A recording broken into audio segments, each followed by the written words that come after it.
Dyslexiques, dysphasiques, dyspraxiques, dysgraphiques, dysorthographiques ou dyscalculiques de 16 à 19 ans, cette prépa d'apprentissage unique en France est faite pour vous.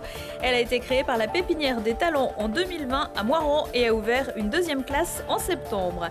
Coup de froid attendu la semaine prochaine dans notre région. Mieux vaut être bien équipé. Pour amorcer le dialogue dans la famille sur le confort thermique des étudiants grenoblois, on crée ce petit livre, Jérémy et la maison malade. Et puis, pour une soirée dans les cordes, samedi au summum à Grenoble, boxeuses et boxeurs de haut niveau participeront à un gala organisé par le Ring grenoblois, un club historique installé au gymnase Léon Jouot qui a vu défiler les champions mais qui accueille aussi beaucoup de jeunes. Bonsoir à tous, bienvenue dans ce JT du jeudi 18 novembre 2021. L'essentiel de l'actualité du Grand Grenoble du lundi au vendredi à partir de 18h. C'était ce jeudi la journée nationale de lutte contre le harcèlement scolaire, un phénomène qui toucherait un enfant sur 10 en France. Dans l'académie de Grenoble, environ 150 cas sont traités chaque année. Des cas signalés notamment grâce au numéro vert et gratuit, le 30-20, un harcèlement dont peuvent aussi être victimes les enfants 10 qui rencontrent des difficultés d'apprentissage. Le nombre d'enfants atteints de troubles 10 représenterait entre 6 à 8% de la population scolaire. Et pour que les plus grands puissent reprendre confiance en eux et mieux s'insérer dans le monde du travail, la Pépinière des Talents a ouvert en septembre 2020 une première classe de prépa apprentissage à Moirans, la deuxième en septembre. Éléonore Pointeau. Au moins 6% des Français ont des troubles 10, un handicap qui complique l'apprentissage du langage, des gestes et les apprentissages scolaires.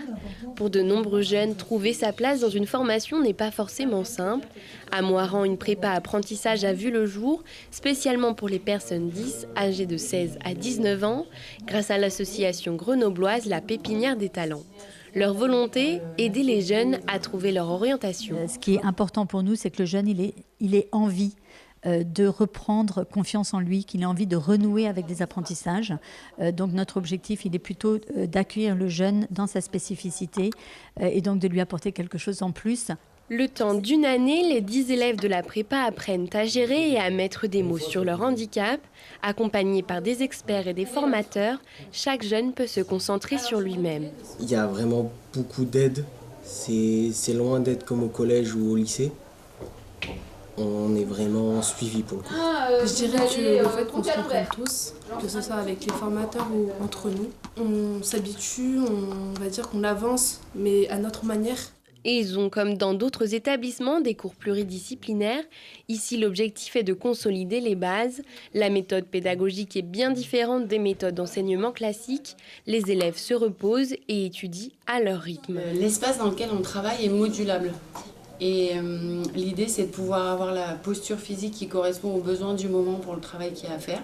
Donc effectivement, on a un espace au sol, avec des coussins. La formation est caractérisée en 3 pôles, orientation, pluridisciplinaire et mieux-être. Une fois par semaine, un expert vient à la rencontre des élèves. Le but, c'est d'améliorer la concentration, la coordination œil-main, les habilités sociales aussi. Voilà. Donc on travaille différentes sphères en fait, de l'être humain. Cette formation est gratuite et pour chaque jeune, le ministère du Travail donne une rémunération. L'année prochaine, la prépa accueillera 20 nouveaux élèves à Moirans et s'implantera peut-être ailleurs en France. En juin dernier, la Pépinière des Talents a été récompensée par le prix de l'inspiration économie sociale et solidaire de la Fondation Crédit Coopératif. Sociale et solidaire également, l'idée de 3 étudiants de l'INP de Grenoble qui ont créé un petit livre pour parler en famille de la précarité énergétique et du confort thermique.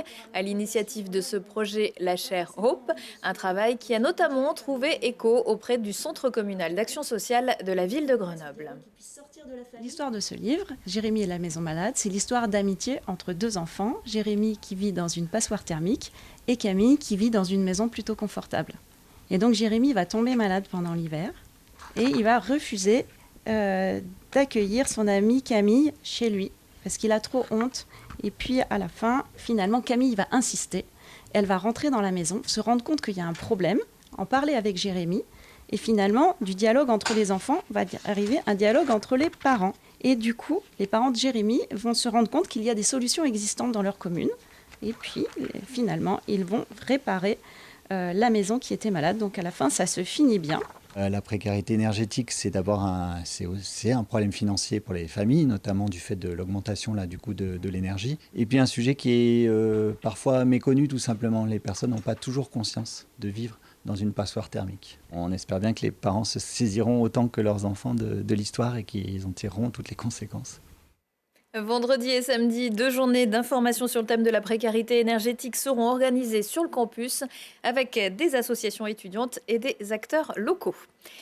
Ils ont de l'énergie à revendre. Nicolas Salzi et Marion Montanari s'entraînent au sein du ring grenoblois. Samedi soir, ils combattront lors du summum de la boxe, un événement organisé par leur club. Une petite pression supplémentaire pour les champions. Arthur Glory. Se déplacer, feinter, frapper, au ring grenoblois, on peut s'y défouler ou bien briguer des ceintures. C'est ce qu'avait voulu Émile Chabu en créant le club en 1946. Un seul mot d'ordre, rendre la boxe anglaise accessible à tous. Hommes, femmes, handis, adultes, enfants, chacun a sa place sur le ring pourvu de respecter les valeurs de la boxe éducative. C'est une école et encore actuellement, on a énormément de jeunes. On a énormément de jeunes. Amateurs un peu plus compliqué parce qu'avec le Covid, on a perdu beaucoup de compétiteurs. Mais on revient très fort cette année avec des jeunes, beaucoup de filles cette année. Petite révolution qui se fait au niveau de la boxe. Et pour allonger le palmarès étoffé par Hakim Tafer, Franck Nicotra ou bien Myriam Chomaz et entretenir son vivier de champions, le ring grenoblois s'appuie sur ses principes fondateurs. Une formation technique, soucieuse des détails pour inculquer un style de boxe anglaise tactique. Puissance, force, explosivité, un cocktail grenoblois redoutable. La formation grenobloise, elle m'apporte au niveau technique. On m'a repris sur pas mal de défauts que j'avais avant. Donc ça fait que j'ai pu corriger mes petits défauts.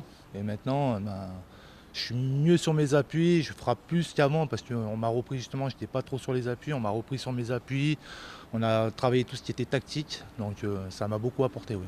La formation grenobloise est très très bonne. Alors que le club a toujours organisé entre 4 et 5 galas de boxe par an, il fait le choix cette année de voir grand avec une soirée au summum de Grenoble. Une soirée boxe avec 7 combats, dont 2 pour les championnats de France. En tête d'affiche, Marion Montanari qui vise la ceinture des super légères et Nicolas Salzi qui espère un dernier titre avant de raccrocher les gants. Je me sens vraiment bien et je pense qu'on va faire un beau combat. Je me sens prête, je suis affûtée, je me suis très bien préparée. Donc là, prête, j'ai hâte que ça arrive justement. Et pour cette soirée, les organisateurs attendent 2500 spectateurs. Le reste des rendez-vous sport du week-end, c'est encore avec Arthur Glory.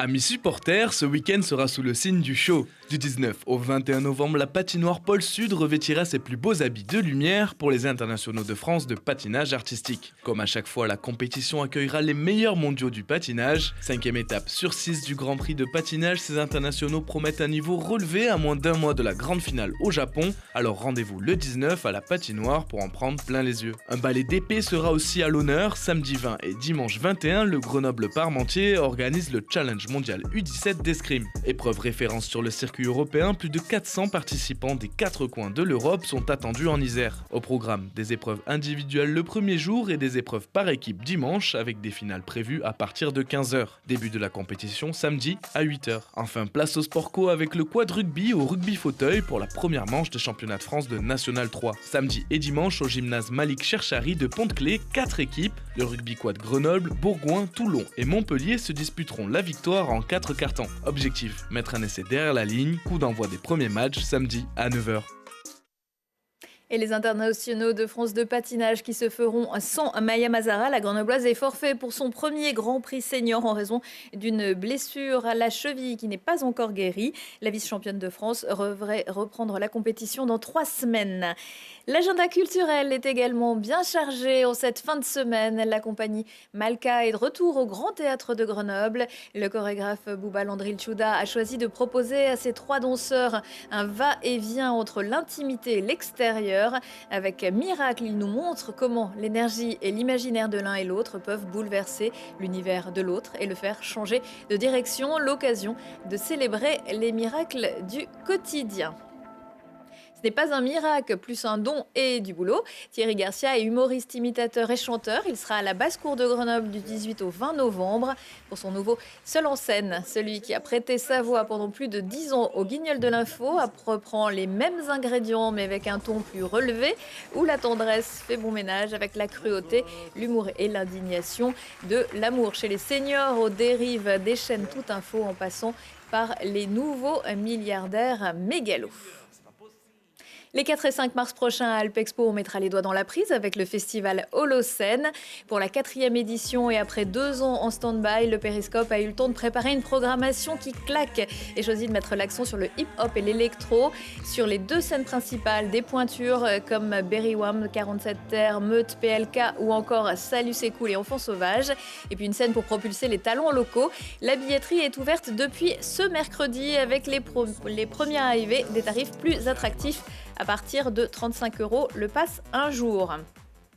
Et puis c'est aussi le temps de Podium, le concours international de danse qui revient pour sa 2e édition à la Rampe des Chirolles, vendredi à 19h et samedi à 17h30. 12 créations chorégraphiques, 6 solos, duos et 6 pièces de groupe ont été sélectionnées et seront jugées par des professionnels venant de France, de Grande-Bretagne, de Syrie, d'Israël ou d'Italie, mais également, et c'est la nouveauté cette année, par le public. Un festival accessible, 6 et 10 € pour 1 ou 2 soirées et ouvert à tous. Retour de l'actu à 19h, 21h à 23h et on replay sur télégrenoble.net. On se quitte en musique avec Debout sur le Zinc qui rendra hommage à Boris Vian vendredi soir au Grand Angle à Voiron. Un concert pile poil à gratter pour lancer la 13e édition du festival Livre à vous avec du 18 au 20 novembre des rencontres avec 35 auteurs dans 35 communes du pays voironnais. Excellente soirée à tous. Sur son gilet. Quand ils sont vieux, ils sont affreux. Quand ils sont beaux, ils sont idiots. Quand ils sont grands, ils sont feignants. Quand ils sont petits, ils sont méchants. Avez-vous vu un homme trop gros, avec ses jambes de son dodo, se passer venter, se gratter les tifs en regardant ses pieds l'air pensif? Ne vous mariez pas les filles, ne vous mariez pas. Faites plutôt du cinéma, restez plus seul chez votre papa. Ne vous mariez pas les filles, ne vous mariez pas.